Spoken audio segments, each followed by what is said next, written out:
Amados hermanos y hermanas, les saluda el pastor Antonio Arroyo de la Iglesia Bíblica Buenas Nuevas. Y hoy les voy a compartir la poderosa y siempre bendita palabra de Dios. Vamos a empezar una serie de mensajes titulada Revelación profética de las 7 fiestas del Mesías, primera parte. Este es un tema de palpitante interés porque justamente septiembre es el mes de cumplimiento de las fiestas de otoño según el calendario hebreo. Por eso les pido que siga esta serie y que tome nota de todas las cosas que Dios nos va a señalar.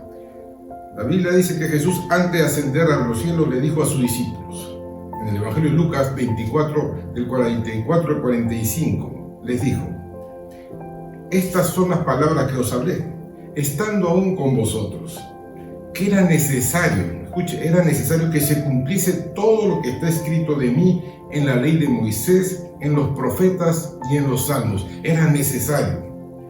Entonces le abrió un entendimiento para que comprendiesen las escrituras. Es decir, Dios nos abre el entendimiento para poder comprender. Debemos aprender lo siguiente: todo el conocimiento bíblico y todo su cumplimiento se basa en una sola persona, Jesucristo. De ahí la importancia de escudriñar las Santas Escrituras para comprender el maravilloso plan de Dios. Recordemos que Dios habló con Moisés y estableció un calendario espiritual, comenzando con el día de reposo, el Shabbat, y 7 fiestas solemnes llamadas convocaciones santas en fechas precisas dadas por el Señor. Estas fiestas eran de acción de gracias para celebración y adoración, salvo la fiesta de expiación, el Yom Kippur, que era el gran ayuno, que era tiempo de aflicción y de arrepentimiento por los pecados cometidos. La Biblia dice en Levítico 23, del 1 al 4, habló Jehová a Moisés diciendo: habla a los hijos de Israel y diles: las fiestas solemnes de Jehová, las cuales proclamaréis como santas convocaciones, serán estas. 7 días se trabajará, mas el 7º día será de reposo, Shabbat, santa convocación, ningún trabajo haréis, día de reposo de Jehová, en donde quiere que habitéis. Estas son las 7 solemnes fiestas de Jehová, las convocaciones santas, a las cuales convocaréis en sus tiempos, en sus estaciones. Son 7 fiestas proféticas, hermanos, que Dios estableció en los tiempos de Moisés, y están embarcadas en un contexto agrícola, siembra, cosecha. Las primeras 4 son las fiestas de primavera. ¿Cuáles son? La Pascua, los panes sin levadura, las primicias de la cosecha y Pentecostés. Estas fiestas nos enseñan principalmente acerca de los acontecimientos más significativos de la primera venida del Mesías y la razón por la cual estos eventos forman parte importantísima de la redención divina del hombre. Las siguientes 3 son las fiestas de otoño, justamente en este mes, septiembre. Fiesta de las trompetas, día de la expiación y los tabernáculos. Y estas 3 fiestas presentan una perspectiva impactante acerca de los acontecimientos relevantes a la segunda venida del Mesías. Y ahora yo quiero que entienda esto. Muchos creyentes no judíos, es decir, los gentiles, nosotros, se preguntan: ¿por qué debemos estudiar estas fiestas que son judías? La respuesta nos la da el apóstol Pablo en su carta a los Colosenses, capítulo 2, del 16 al 17, según la versión de nuestro pueblo. Por tanto, que nadie te juzgue por asuntos de comida o bebida, o por no respetar fiestas, lunas nuevas o el día sábado. Todo eso es sombra, dice, de lo venidero, de lo que está por suceder. La realidad es la persona de Cristo. Entonces, ¿qué significa esto? Estas fiestas son sombra de lo que está por pasar en nuestros tiempos, que estamos en los tiempos del fin. Por cuanto somos la generación que está viviendo el cumplimiento de las profecías bíblicas. Debemos recordar que Jesús, después de anunciar las señales de los últimos tiempos, dijo en el Evangelio de Mateo 24, del 32 al 35, de la higuera aprended la parábola. Cuando ya su rama es tierna y brotan las hojas, sabéis que el verano está cerca. Así también vosotros, cuando veáis todas estas cosas, conoced que está cerca, está a las puertas. De cierto es cierto digo, que no pasará esta generación hasta que todo esto acontezca. El cielo y la tierra pasarán, pero mis palabras no pasarán. Hermanos míos, dice la palabra del Señor, que no pasará esa generación que está viendo, ¿qué cosa? El cumplimiento profético de todas las señales escritas en la Biblia. En el Salmo 90, versículo 10, dice: los días de nuestra edad son 70 años. Es decir, el promedio de vida de un ser humano es 70 años. Y en los más robustos, los más fuertes, son 80 años. Ahora preste atención a esto. El 14 de mayo de 1948, Israel proclamó su independencia, después de estar dispersos por todo el mundo, y en el año 2028 se han de cumplir estos 80 años de este suceso profético. Y miren cómo fue tan interesante esta profecía, que en el libro de Isaías, el profeta Isaías, en el capítulo 66, versículo 8, según la versión viviente, dijo: ¿acaso alguien ha visto algo tan extraño como esto? ¿Quién ha oído hablar de algo así? ¿Acaso ha nacido una nación en un solo día? ¿Acaso ha surgido un país en un solo instante? Pero cuando le comienzan los dolores de parto a Jerusalén, ya habrán nacido sus hijos. Israel en un día nació, el 14 de mayo del 48, y en un día nació una nación, hermanos. Esto significa que, hermanos, estamos cerca a la venida de Jesucristo. Todas las señales se están cumpliendo ante nuestros ojos. Por lo tanto, es fundamental estudiar las fiestas del Mesías para ser entendidos en los tiempos, para prepararnos, ya que estas fiestas, al ser proféticas, definitivamente han de cumplirse conforme al maravilloso plan de Dios. Y la Biblia dice que cuando veáis todas estas cosas, aprended esto: ya estáis a las puertas de su venida.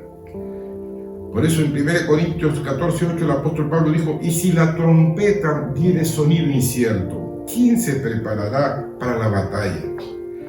Hay una feroz batalla por la salvación de nuestras almas. Hermanos, tenemos que pelear la buena batalla de la fe.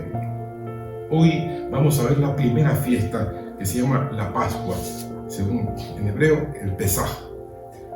La Pascua se celebra en el primer mes del calendario hebreo, llamado Abib, también conocido como Nisan. ¿Y qué día? El día 14. Escuchen bien, el día 14 se inicia la fiesta de la Pascua. Qué casualidad que el 14 de mayo Israel se independizó también, ¿no? 14 múltiplo de 7, bendito sea el Señor. Y 4 más 1, 5, también tiempo de gracia. Es la primera fiesta y la más importante del calendario hebreo. En Levítico 23:5, Dios dijo a Moisés: en el mes primero, a las 14 del mes, entre las 2 tardes, Pascuas de Jehová. Dios declaró que la Pascua debía ser celebrada por toda la eternidad. Históricamente, las Pascuas celebran la liberación divina de los hijos de Israel de la esclavitud de Egipto, donde habían sido hechos esclavos por el faraón. El nombre de la fiesta en hebreo es Pesaj, que significa brincar, saltar, librar, pasar más allá. Y al igual que la palabra hebreo también significa cruzar el río, pasar al otro lado. También los hijos de Israel cruzaron, acuérdense, las aguas del Mar Rojo y fueron liberados de Egipto. Por lo tanto, la Pascua, el Pesaj, es la fiesta por la liberación. Veamos el origen de esta fiesta Pascua Pesaj. En Éxodo 1, del 6 al 14, escuchen. Y murió José, ¿se acuerdan de José el soñador? Y todos sus hermanos, y toda aquella generación, como está pasando hoy en día. Y los hijos de Israel fructificaron y se multiplicaron, y fueron aumentados y fortalecidos en extremo, y se llenó de ellos la tierra. Entre tanto, se levantó sobre Egipto un nuevo rey que no conocía a José, y le dijo a su pueblo: he aquí, el pueblo de los hijos de Israel es mayor y es más fuerte que nosotros.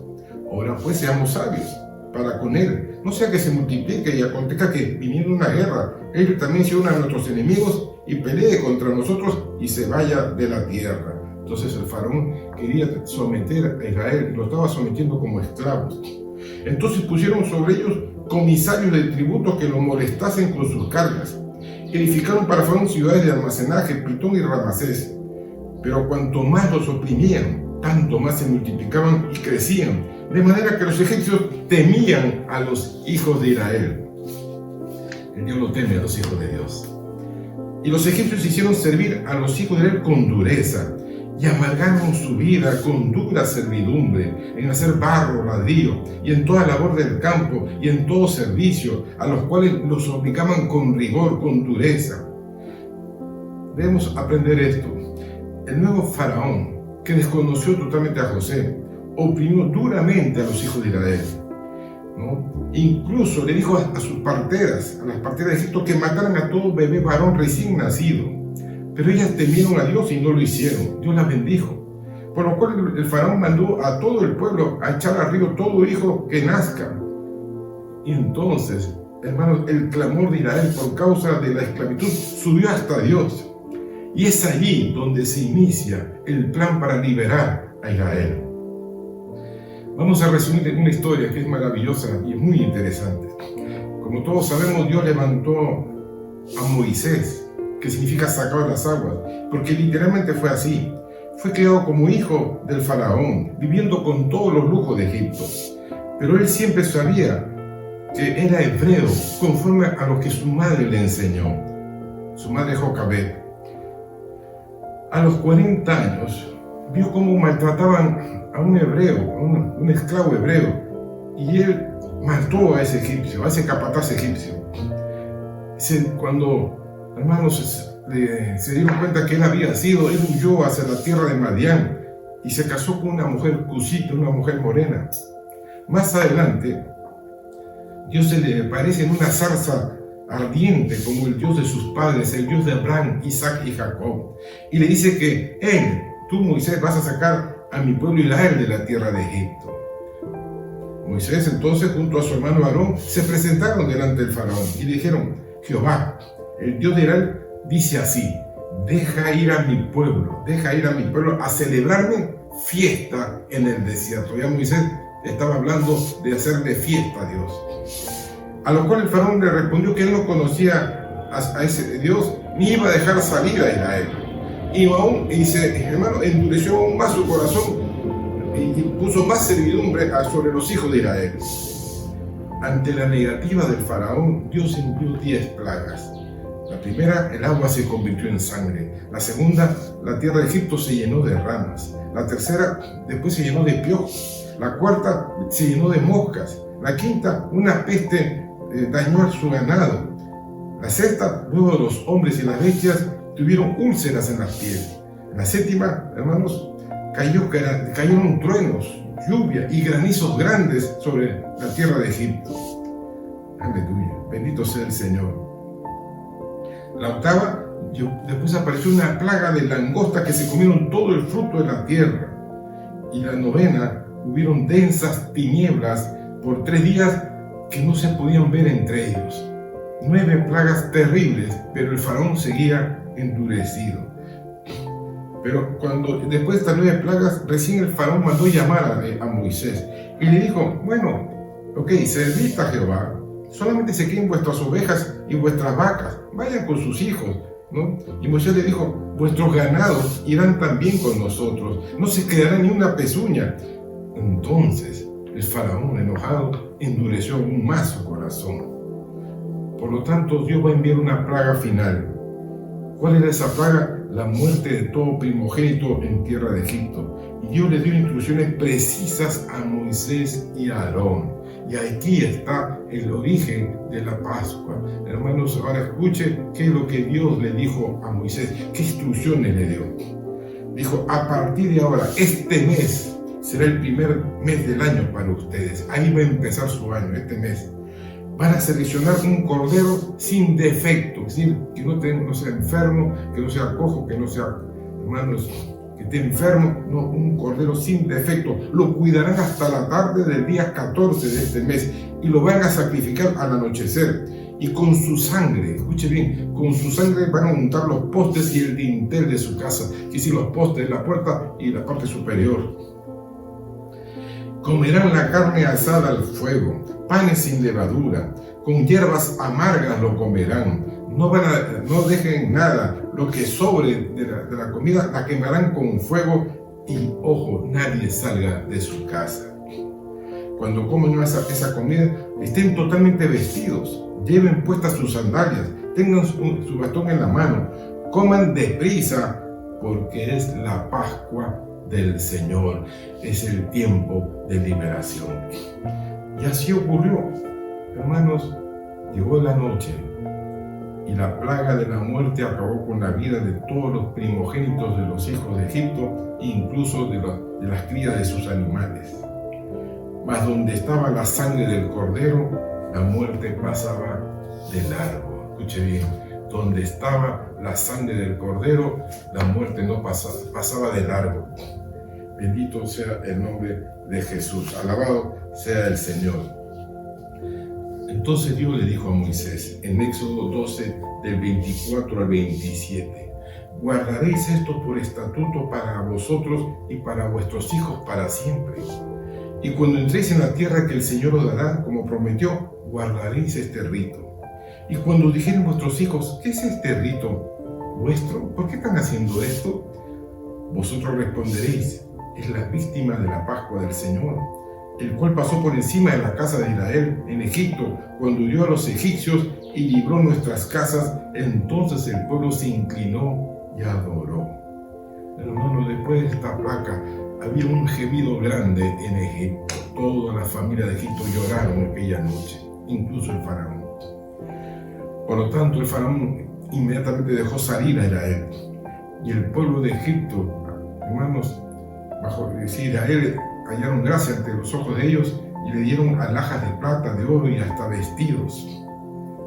Y salieron, después de tantos años, salieron de esclavitud, libres, eran por fin libres de la atadura de Egipto. Pero, hermanos, el faraón nuevamente se endureció y fue detrás de ellos. Es ahí entonces cuando Dios hizo un milagro extraordinario. Abrió el mar rojo para que cruzara todo el pueblo de Israel. Y luego lo cerró, ¿no? Y ahogándose se ahogó todo el ejército egipcio, y así fue liberado el pueblo del Señor. Pasaron 430 años, 437 otra vez, para que Israel fuera liberado de Egipto. Hermanos, así ocurrió resumidamente esta tremenda historia que nos cuenta la Biblia. Y tal vez en este momento usted se pregunte, ¿y qué tiene que ver conmigo estas fiestas? ¿Qué tengo que ver yo con esta historia de Moisés y de la Pascua, del Pesaj? ¿Qué tengo que ver? Presten ahora sí mucha atención a esto. Dios envió a su Hijo primogénito como un cordero también sin defecto para ser sacrificado por nuestros pecados. Por eso no es casualidad que Juan el Bautista, en el Evangelio de Juan, capítulo 1, versículo 29, cuando él vio a Jesús, dijo, el siguiente día vio Juan a Jesús que venía a él y dijo, he aquí el Cordero de Dios que quita el pecado del mundo. Juan el Bautista tomó la profecía, la recibió y vio en Jesús al Cordero de Dios, al mismo Cordero que fue sacrificado en la Pascua de Moisés. La Pascua, el Pesaj que celebró Moisés, es una sombra profética de lo que Dios va a hacer en estos últimos tiempos. Y recuérdense, hace 2000 años Jesús derramó su sangre en una cruz de madera para borrar todos nuestros pecados y para que todo aquel que cree en Él sea arrancado de las tinieblas, de la esclavitud de Egipto, es decir, el mundo y todo su sistema, para sacarnos de muerte a vida y librarnos de la potestad, del poder de Satanás. Qué tremendo, hermanos. Ahora sí vas a entender lo que es la Pascua, el Pesaj, para nosotros que no somos judíos. Por eso el apóstol Pablo dijo, y el apóstol Pablo fue llamado el apóstol de los gentiles, él dijo, Jesús es nuestra Pascua. En 1 Corintios 5:7, Pablo dijo, limpiaos pues de la vieja levadura, para que seáis nueva masa, sin levadura como sois, porque nuestra Pascua, que es Cristo, ya fue sacrificado por nosotros. Cristo es nuestra Pascua. Cristo es el Cordero que fue sacrificado por nosotros. Hermanos míos, quiero que presten atención, porque esto es muy importante. El ángel de la muerte pasó y comenzó la muerte de todos los primogénitos. Pero ¿saben qué? Cuando pasaba por aquellas casas que tenían la sangre en en los postes, en las puertas, pasaba de largo, no los tocaba. Pregúntese, la Biblia dice que nosotros, aquellos que recibimos a Cristo, su sangre ha borrado nuestros pecados. Pero el que no tenga esa sangre, entonces sí lo va a tocar el ángel de la muerte. La condenación va a venir sobre esa persona. Recuerden cómo lloró Egipto y cuántos primogénitos murieron porque no tenían la sangre. Hoy en día también va a ocurrir eso. Por eso yo le animo a ti que estás escuchando en esta hora que ores por tu familia, ores por aquellos que conoces y aún por todo lo que Dios ponga delante de ti, porque va a llegar el día y la hora y eso va a ocurrir, que también va a venir juicio sobre este mundo y aquellos que no tengan esa sangre del Cordero en su corazón de manera espiritual también van a ser arrastrados por la condenación. Ahora, quiero que aprenda usted estas cosas. Por eso la Biblia es maravillosa, es un libro espiritual y tremendamente revelador en cuanto a los acontecimientos proféticos. El sacrificio de Jesús ocurrió exactamente a la misma hora que se sacrificaba el cordero en el templo, pues la Pascua se preparaba el 14 de Nisan, ¿se acuerda? El primer mes del calendario hebreo, tal como fue establecido por Dios. Es decir, a la misma hora que Jesús estaba, hermanos, sacrificado ahí en la cruz, también se estaba sacrificando el cordero conforme a la fiesta del Pesaj. Y aprende algo, Dios es puntual. Las horas son exactas. Los evangelios señalan que Jesús murió a la hora 9, que eran las 3 de la tarde. La tierra se llenó de tiniebla, la tierra tembló y el velo del templo se rasgó de arriba hacia abajo. Hermanos, horas precisas, horas exactas, es el caído de Dios, es el tiempo preciso, es el momentum de Dios.